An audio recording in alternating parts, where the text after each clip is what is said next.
Greetings tubers, welcome to Joe Talks Tech. Technology around us is progressing very rapidly, particularly in the field of mobile tech. There is something new and something different every day. While all the changes are not good, but all the changes are not bad either. How do we know which choices are good and which choices are bad while buying a new smartphone? It's not that we are going to buy a new smartphone every day. Once we buy a new smartphone, we plan to use as long as we can. Some of us might upgrade a new smartphone for every year, while most of us we plan to use it at least for 2 or 3 years. If we want to use them for a long time, we definitely have to make a good choice. Otherwise, we are gonna regret our choice later. Actually, there is a saying, smartphone is like a wife, there is always a better one with the neighbor. Well, jokes apart, now let's find out what are the things to look for while buying a smartphone in 2020. Let's start with the design.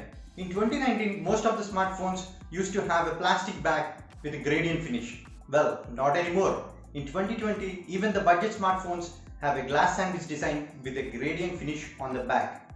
Well, definitely go for the glass sandwich design and avoid the plastic design. But if you are going for the premium segment, you have another option with a matte finish on the back.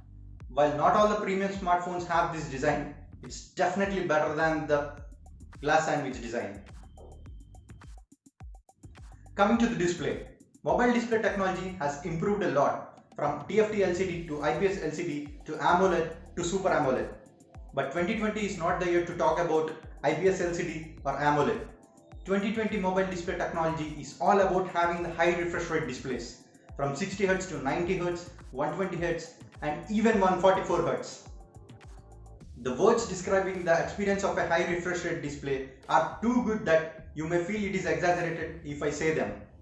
Of course, having high refresh rate displays hits the battery life, but you will always have an option to turn it down. I suggest that you choose a 90Hz refresh rate display or even higher, and definitely go for 120Hz if you are a gamer. Coming to the cameras, 2020's camera setup is all about having more number of cameras.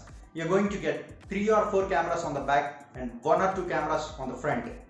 Even the main camera sensor has gone from 16 or 12 megapixel to 48 or 64 and even 108 megapixel cameras.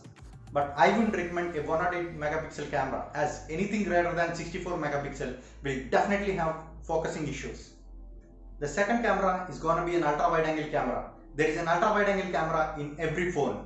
The third camera is gonna be a telephoto camera or a periscopic camera or a macro lens depending on your budget.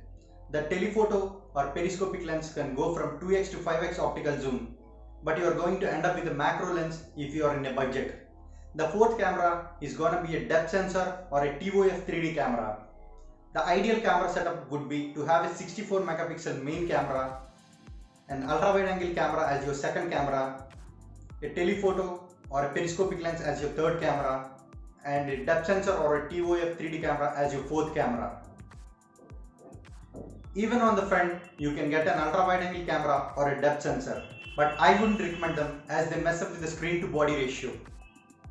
Having a single camera on the front with a U-shaped notch or a punch hole cutout is ideal. Personally, I wouldn't recommend a pop-up camera or a rotating camera.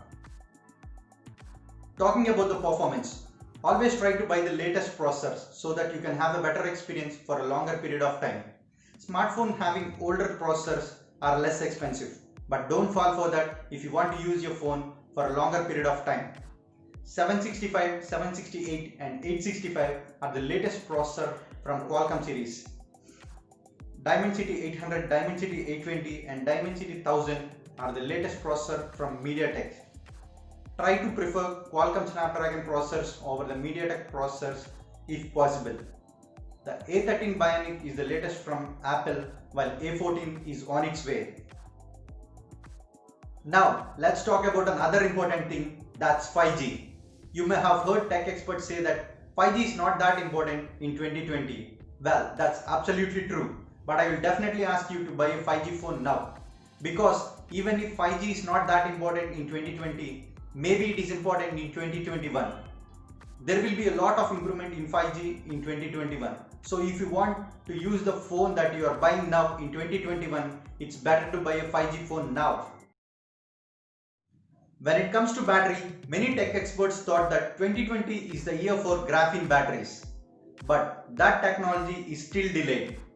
But for now, I would recommend not to buy any smartphone that has less than 4000 mAh battery, particularly the phones with high refresh rates. Even the battery charging speeds are getting higher and higher. It has gone from simple 10 watts to 18 watts, 27 watts, 30 watts, 33 watts, 45 watts, 60 watts and even 100 watts. Having a fast charger is great, but it's dangerous too. I wouldn't recommend any charger beyond 30 watts. Even if you have a smartphone that supports beyond 30 watts fast charging, then definitely don't use your phone while charging. We definitely have to talk about software.